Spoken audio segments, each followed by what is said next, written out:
வீம்புக்கு கொண்டு போய் பணத்தை கட்டிட்டு நல்லா தாங்கழுத்துல தானே துருக்காங்கயிறை ஏத்திக்கிட்டு குதிக்க தயாரா இருக்கிறாப்ல அப்படின்ற. ஆமையா. அப்ப ஏன்டா என் மாமன் குதிக்கிற வரைக்க காத்துக்கிட்டு இருக்கன? நாமளே பிடிச்சி தள்ளி விட்டுருவோம். இங்க பாருங்கடா, இன்னையில இருந்து உங்களுக்கு ரெண்டே வேலைதான். ஒண்ணு, அந்த ஆளு எங்கெல்லாம் ஏலத்துக்கு போறான்னு எனக்கு முன்னாடியே தகவல் சொல்லணும். யோ என்னையா அங்கெல்லாம் போய் நீ ஏலத்தை ஏத்தி விட போறியா? அத விட்டா நமக்கு வேற என்னடா முக்கியமான வேலை? சூப்பர் பங்கு. ஒரு அடி வாங்கிட்டு உசுறு பொழைச்ச வரைக்கும். ஆனா அவனையே இன்னொரு அடி அடிச்சோம்னா மரண அடியா இருக்கும். அதனால உன் மாமனை அடுத்தது நீ அடிக்க போற அடி அந்த ஆளு எந்திரிக்கவே முடியாத அளவுக்கு மரண அடியா இருக்கணும்யா. அடிச்சுட்டா போச்சு. இல்லை, அப்புறம் இன்னொரு முக்கியமான விஷயம். என் மாமா எப்படியும் பணத்தை கட்டிடுவேன்னு எனக்கு தெரியும். ஆனா அத கட்டுறதுக்குள்ள அவன் எப்படியும் அவமானப்படுவான், அசிங்கப்படுவான்னு நினைச்சேன். ஆனா அப்படி எதுவும் நடக்கல. அசிங்கப்படாம அம்புட்டு பணத்தையும் அசால்ட்ட கொண்டு போய் கட்டிட்டு வந்துட்டேன். அப்படி அவன் கட்டுறதுக்கு பணம் எங்கிருந்து கிடைச்சதுன்னு நீங்க தாண்டா கண்டுபிடிச்சு சொல்லணும். சரியா? ஆனா இதுல தலை தப்புன மாதிரி இன்னொரு விஷயம்யா. உன் மாமா மட்டும் பணம் கட்டலனா அது நம்ம தலைமையில தான் வந்து விழுந்திருக்கும். நல்ல வேலை, எந்த ஆண்டவன் புண்ணியத்திலையும் நாம தப்பிச்சோம். இல்லை பாண்டி, இது அந்த காலம் மாதிரி இல்லடா. நல்லவங்களுக்கு நல்லது நடக்கும், கெட்டவங்களுக்கு கெட்டது நடக்கும்னு சொல்றதுக்கு இது கலிகாலம். கெட்டவங்களுக்கு தான் நல்லது நடக்கும், நல்லவங்களுக்கு கெட்டதுக்கு மேல கெட்டது நடக்கும். சூப்பர் பங்கு. இன்னொரு தடவை சொல்லு. கெட்டவங்களுக்கு தான் நல்லது நடக்கும், நல்லவங்களுக்கு கெட்டதுக்கு மேல கெட்டது நடக்கும். பாண்டி, பங்குக்கு சரக்கு எப்படி வேலை செய்தது பாத்தியா? தெரியுது தெரியுது, நல்லா தெரியுது. சரக்கு உள்ள போனதுக்கு அப்புறம் தத்துவம் வெளியில வருது. சரக்கு நீ வாழ்க. வாழ்க.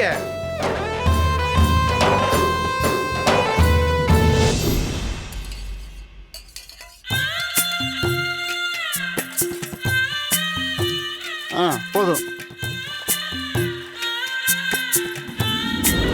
வா நடராசா, உட்காரியா. வாங்கப்பா. அப்பா வாயா தங்கராசு, வாயா. வாங்க உட்காருங்க. ஏய் உட்காரா, உட்காருங்க.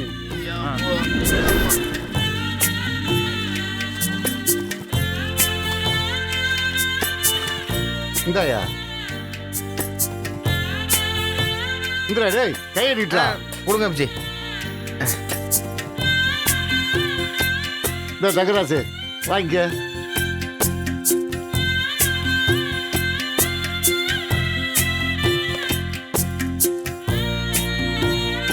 ஆஹா, நல்லா உச்சி வெயில்ல காலையில இருந்து உழவு வேலை பார்த்துட்டு மத்தியான நேரத்துல இப்படி கைய காலை கழுவிட்டு தோட்டத்திலேயே அசதியோட உட்காந்து இப்படி பழைய சோறு சாப்பிட்ற சுகம் இருக்கே,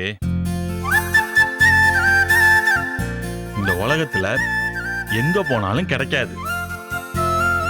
எவனுக்கும் அதை பத்தி தெரியவும் தெரியாது. எவனாச்சும் ஊர் உலகத்துல பழைய சோறு சாப்பிட்றதுல அப்படி என்னடா பெருமை இருக்குன்னு கேட்பாங்க. வந்து அனுபவிச்சு பாருங்களா வெண்ணைங்களா, அப்பதான் தெரியும்னு சொல்லணும். எனக்கு ஒரு ஆசைப்பா. என்னையா? என்னைக்கும் நம்ம குடும்பம் இதே மாதிரி ஒன்றும் ஒத்துமையா இருக்கணும்ப்பா. அதே சமயத்துல விவசாயத்தையும் விட்டுறக்கூடாதுப்பா. 1000 பணங்காசுகள் வந்தாலும் சரி, 1000 வசதி வாய்ப்புகள் வந்தாலும் சரி, இந்த விவசாயத்தை மட்டும் விட்டுறக்கூடாதுப்பா. கடைசி வரைக்கும் உழவு செஞ்சுக்கிட்டே இருக்கணும்ப்பா. நிலத்துல ஏர் பிடிச்சிக்கிட்டு இருக்கும்போதே நான் செத்தா கூட சந்தோஷம்ப்பா. இதே தான் நாட்டரசா நானும் ஒரு காலத்தில் சொல்லுவேன். ஏர் பிடிச்சிக்கிட்டு இருக்கும்போதே என் உசுறு போனா தான் எனக்கு சந்தோஷம்னு. அப்பா, எனக்கு கை சரியான உடனே வாரத்துல 2 நாள் தோட்டத்துக்கு வரேன். எனக்கு எல்லாத்தையும் சொல்லிக் கொடுங்க. எல்லாத்தையும்னா எதையா? வரப்பு வெட்டுறது, வாக்கிய பாவறதுல இருந்து எந்த நேரத்துல எதை விதைக்கணும், அதை எந்த நேரத்துல அறுவடை பண்ணணும், எதுக்கு என்ன உரம் போடணும், எப்ப பூச்சி மருந்து அடிக்கணும்னு எல்லாத்தையுமே எனக்கு சொல்லிக் கொடுங்க. உனக்கு தெரியாததா? இல்லப்பா, விவசாயத்துல எனக்கு தெரிஞ்சது கொஞ்சம் தான். அதுவும் மேம்போக்கா தான் தெரியும். ஆனா முழு விவசாயியா மாறணும்னா எல்லாத்தையும் தெரிஞ்சுக்கிட்டா தானேப்பா முடியும். அதுக்கு என்ன, உங்க அப்பனுக்கு நான் சொல்லி கொடுத்தேன், உங்க அப்பே உனக்கு சொல்லி கொடுக்க போறேன். இருந்தாலும் நீ விவசாயத்தை விரும்பி கத்துக்கிறேன்னு சொல்ற பாரு, அதாயா ரொம்ப முக்கியம். என் பேராண்டிய நினைச்சா எனக்கு ரொம்ப பெருமையா இருக்கியா.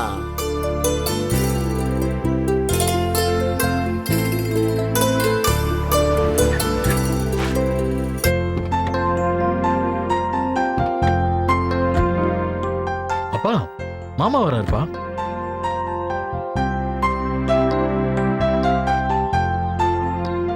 ஆமா, ராசதுரை. வணக்கம் நாகராஜ் சார். வணக்கங்க. மாமா. வணக்கம்ப்பா. வாயத்தோர என்ன சொல்லாம கொள்ளாம வந்து நிக்கிறேன். என்னையா? நாகராஜ் சார், அப்பாவோட சேர்ந்து நில்லு. எதுக்கு? சேர்ந்து நில்லு சொல்றேன். என்னத்துக்குயா? சேர்ந்து நில்லு நாகராஜ் சார். நாட்டரசா, ஒரு கை குடியா.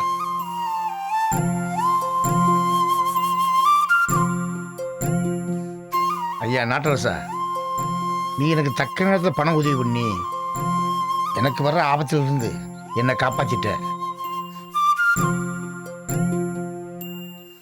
இதை என் உசுர் உள்ள வரைக்கும் நான் மறக்க மாட்டேன். என் மான மரியாதை காப்பாத்தின உங்களுக்கு என்ன செஞ்சாலும் தகுமியா? ஐயோ, அப்பா, துரை, என்ன என்னய்யா காரியப்பா இது? பண்றீங்க? என்னையா இது? துரை, என்னையா பண்ற? விடுங்க மாப்பிள்ள. இந்த காலத்துல எவையா செய்வேன்? ஒத்த ரூபா துட்டா இருந்தாலும் எடுத்து கொடுக்கறதுக்கு 1000 தடவை யோசிக்கிற மனுஷ வாழ்க்கையில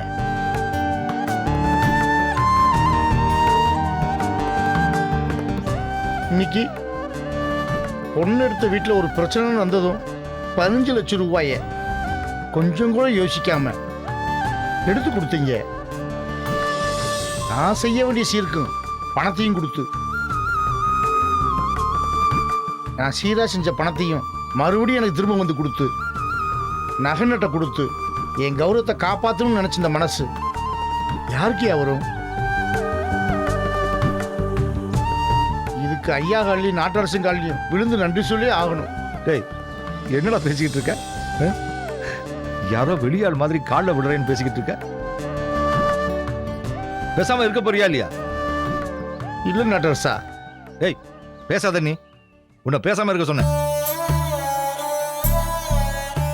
ஐயா ராசதுரை, நீ ஏன் எங்க காலில் விழுகிற?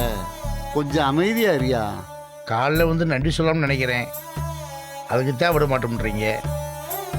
இன்னொரு விஷயம் சொல்கிறேன், அதைவாது ஏற்றுக்குங்க. என்ன? தயவுசெய்து கொஞ்சம் தப்பாக நினைக்காதீங்க. இது என் மன நிம்மதிக்காக செய்கிறேன். என்னன்னு சொல்லுங்க மாமா. சொல்லுங்கப்பா. டேய், அதை குடுறா. இந்தாங்கய்யா. இதில் என் தோட்டத்து பத்திரம் இருக்கு.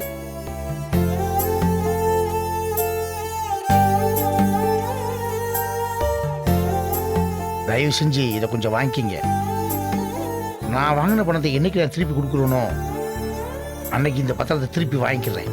ஐயா ராசதுரை, என்னையா பேச்சு பேசிக்கிருக்கவன்? இன்ன வரைக்கும் நன்றி அது இதுன்னு பேசிவிட்டு இப்போ எங்களை அசிங்கப்படுத்துறியா? நாங்கள் என்ன அடமானம் வச்சுக்கிட்டு காசு கொடுக்குறவளா? ஏயா, நீ எங்களை புரிஞ்சுக்கிற லட்சணம் இதானா?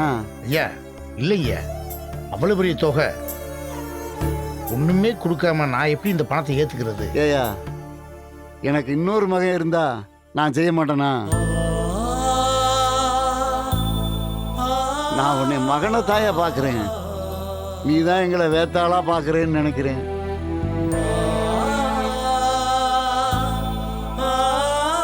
அதான் பத்திரத்தை இப்படி நீட்டிக்கிட்டு நிற்கிறவன். ஐயா, நீங்க பார்த்து வளர்ந்த பையன் நான் போய் அப்படி உங்களை நினைப்பேனா? என்ன வார்த்தை சொல்லிவிட்டீங்க. ஐயா சொன்னா கேட்பேல. கண்டிப்பா கேட்பனியா.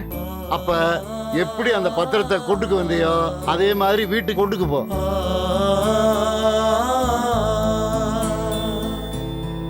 யோ, உறவே ஒன்னானதுக்கு அப்புறம் உத்தரவாதம் எதுக்குயா? எனக்கு என்ன சொல்றேன்னு தெரியல. ஆனா ஒன்னே ஒண்ணு சொல்றேன் நாட்டரசா, நட்புக்கும் உறவுக்கும் எடுத்துக்காட்டு நீதான். உன்ன மாதிரி ஒரு நண்பனும் உங்களை மாதிரி ஒரு உறவும் கிடைக்க நான் கொடுத்து வச்சிருக்கணும்.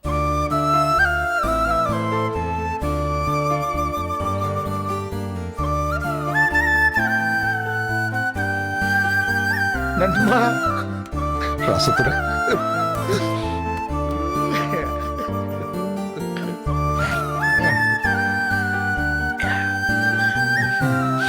ஐயா துரை வாயா, விடியா வாயா. துரை முதல்ல நீ சாப்பிட்டியா? இல்லைங்கய்யா, மதுரைக்கு போயிட்டு இப்பத்தான் வரேன். இனிமேல் தான் வீட்டுக்கு போய் சாப்பிடணும். முதல்ல உட்காரியா. நீயும் எங்க கூட்டுக்குள்ள ஒருத்தன் தானே. எங்களோட சேர்ந்து உட்காந்து கூட்டாச்சோறு சாப்பிடு. உட்காரியா வாயா. ஐயா நானு ஏழை நீயும் நம்ம கூட்டுக்குள்ள ஒருத்தன் தானடா. உட்காந்து சாப்பிடுறா. வாங்கண்ணே உட்காரு, உட்காரு உட்காரு. சரி ஆமா பசுமாட்டு தயிர் ஒரு புடி புடி. அப்பச்சி மாப்பிள பாத்து உட்காருங்க. இந்தா பூசாரி, இந்தா வெங்காயம், போடுங்க தம்பி போடுங்க. கேட்ச், இந்தா இன்னொன்னு கனி உனக்கு. இந்தயா கொடுங்க அப்பச்சி. எனக்கு ஒரு உருண்டை கொடுங்கப்பா. இந்தயா துரை வாங்கிக்கயா. தானே பச்சை மிளகாய்.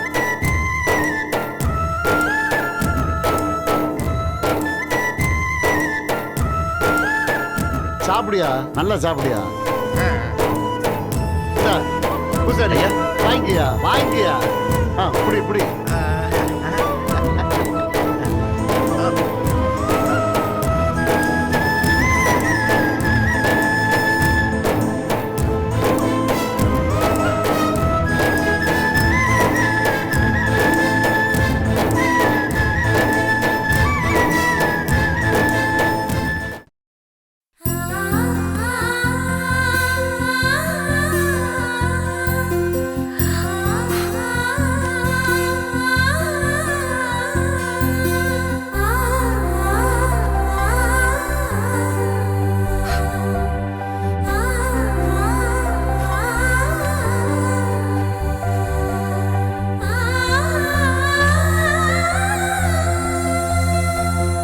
இன்னைக்கு என்ன ஆனாலும் சரி, இதை உங்ககிட்ட கொடுத்து என் மனசுல இருக்கிறது சொல்லிடணும்.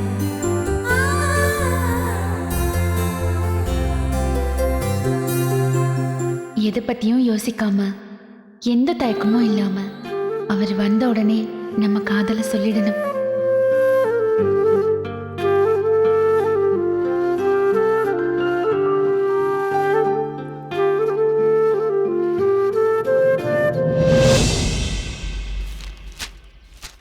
மலரு அதா மலரு. வந்துட்டேங்கய்யா. மலரு வரேங்கய்யா.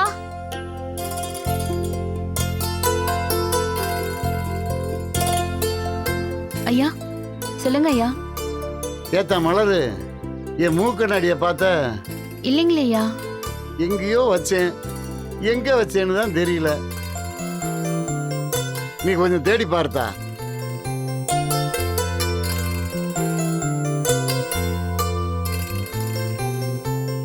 சரிதா விடு, அதை அப்புறம் பார்த்துக்கலாம். இந்த பேப்பர்ல கொஞ்சம் எழுத்து சரியா தெரிய மாட்டேங்குது. இத கொஞ்சம் என்னன்னு படிச்சு சொல்லுத்தா. காலையில முதல்ல எந்திரிச்ச உடனே பேப்பர் படிக்கலன்னு வச்சுக்க, நமக்கு தலையே வெடிச்ச மாதிரி ஆயிரும்தா. என்னன்னு படிச்சு சொல்லுத்தா.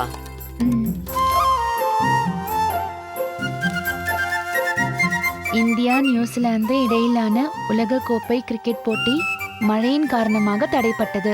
நல்லா பட்டுச்சு. மழை பெய்யுற ஊர்ல போய் இவங்க எதுக்கு கிரிக்கெட் போட்டி நடத்துறாங்க? அங்கதான் மழை பெய்யும்னு தெரியும்ல. அப்புறம் அங்க போய் வச்சுக்கிட்டு இப்ப பாரு, பாதி போட்டிக்கு மேல தடைப்பட்டு போச்சுல்ல. சரிதா, வேற ஏதாவது செய்தி பாரு. ஆ. உலக அரங்கில் அரசியல் பரபரப்பு. ஏத்தா ஏத்தா ஏத்தா, அதெல்லாம் வேணாம் தா. இந்த 2வது பக்கத்துல ராசி பலன் போட்டுப்பாங்க பாரு, அதை பார்த்தா. ஐயா, அதெல்லாமா நீங்க பாக்குறீங்க?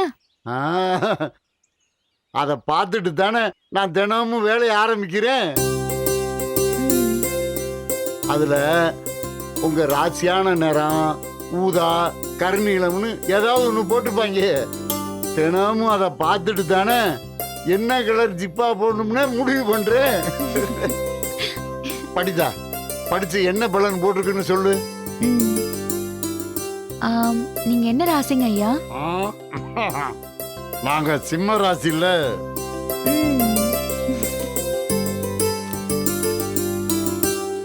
சிம்ம ராசி. இன்று உங்களுக்கு அனுகூலமான நாள். எண்ணிய காரியம் நடைபெறும். குடும்ப உறுப்பினர்கள் உங்களுக்கு உதவி செய்வார்கள். மருத்துவ செலவுகள் உண்டு. ராசியான எண் 6, ராசியான நிறம் மஞ்சள், ராசியான திசை தென்கிழக்கு. பாத்தியா பாத்தியா, சரியா போட்டிருக்காங்களா? என்னங்கய்யா? குடும்ப உறுப்பினர்கள் உதவி செய்வார்கள்னு போட்டிருக்கான். நீ யாரு? நம்ம குடும்பத்தை சேர்ந்த ஒருத்தி தானே.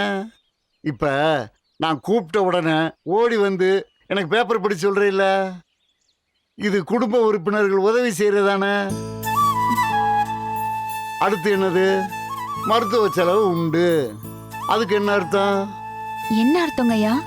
இப்ப மூக்கு கண்ணாடி தொலைஞ்சு போச்சு, இப்ப புதுசா ஒரு கண்ணாடி வாங்கணும்ல, அது மருத்துவ செலவு தானே. அதைத்தான் போட்டிருக்காங்க. வேற ஏதாச்சும் நியூஸ் படிக்கட்டுமா ஐயா? ஏத்தா, எனக்கு ராசி பலன் படிச்சு சொன்னேன், ஓ ராசிக்கு படிக்கவே இல்லையாத்தா? இல்லைங்கய்யா, பரவாயில்ல, இருக்கட்டும். அதெல்லாம் இல்ல, ஓ ராசி என்னன்னு சொல்லி படித்தா. நீ என்ன ராசித்தா? மீன ராசிங்க ஐயா. ஆத்தாடி, எங்க ஆத்தா மீனாட்சி ராசியா நீ? படி படி படித்தா, என்னன்னு படி. மீன ராசி நேயர்களே, நீங்கள் இன்று புதிய முயற்சியில் ஈடுபடாதீர்கள். செய்ய நினைக்கும் காரியங்களில் தடங்கள் ஏற்படலாம். வார்த்தைகளில் கவனம் தேவை. குடும்பத்தாரை காயப்படுத்துவதற்கான சூழல் உண்டாகும். என்ன இது? இன்னைக்கு அவர்கிட்ட என் காதல சொல்லிடலான்னு முடிவெடுத்தா, புதிய முயற்சிகளில் ஈடுபடாதீர்கள்னு போட்டிருக்கேன். இப்ப என்ன பண்றது? என்னத்தா இது இப்படி போட்டு விட்டாங்க? பாவி பயிலுக்கு ஒரு ஆறுதல் கூட நல்லது எதுவும் போடாம விட்டு விட்டாங்க. ஆத்தா, புதிய முயற்சி எதுவும் செய்யக்கூடாதுன்னு போட்டிருக்காங்க. அதனால இதை பண்ணலாம் அதை பண்ணலாம்னு எதையாவது புதுசா பண்ணிக்கிட்டு இருக்காதா. அப்புறம் வார்த்தையில கவனம் தேவைன்னு போட்டிருக்காங்க. அதனால யாரையும் எதுவும் பேசி மனசை காயப்படுத்திடாத, கோளாறா நடந்துக்க. அப்புறம் இந்த 3 பேர் இருக்காளுகளே, அவளுக வந்து உன் வாயை வேணும்னே பிடுங்குவாளுக. நீ எதையாவது பேசி அது சண்டை சச்சரவுல வந்து முடிஞ்சிட போகுது. அதனால பேசாம நேரம் ஒரு ரூமுக்குள்ள போய் உட்காந்து கதவை சாத்திக்க. சரி, வேற ஏதாவது இருந்தா படித்தா.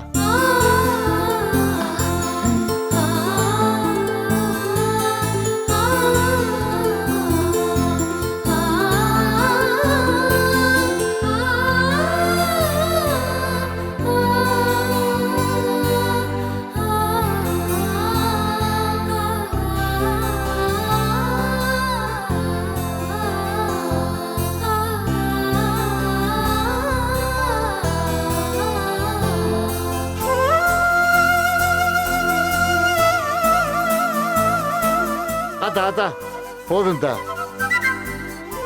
டிவியில செய்தி வாசிக்கிறவங்க மாதிரியே படிக்கிறியாத்தா.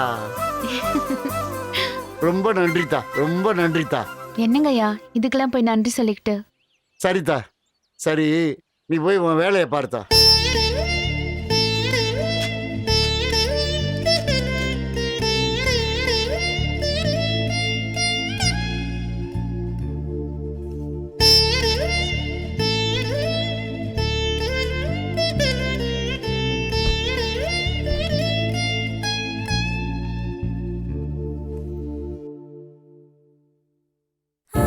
ஐயா சொன்னது மாதிரி ஒருவேளை நம்ம காதல சொல்லி அவரோட மனசு காயப்பட்டுச்சுன்னா என்ன பண்றது?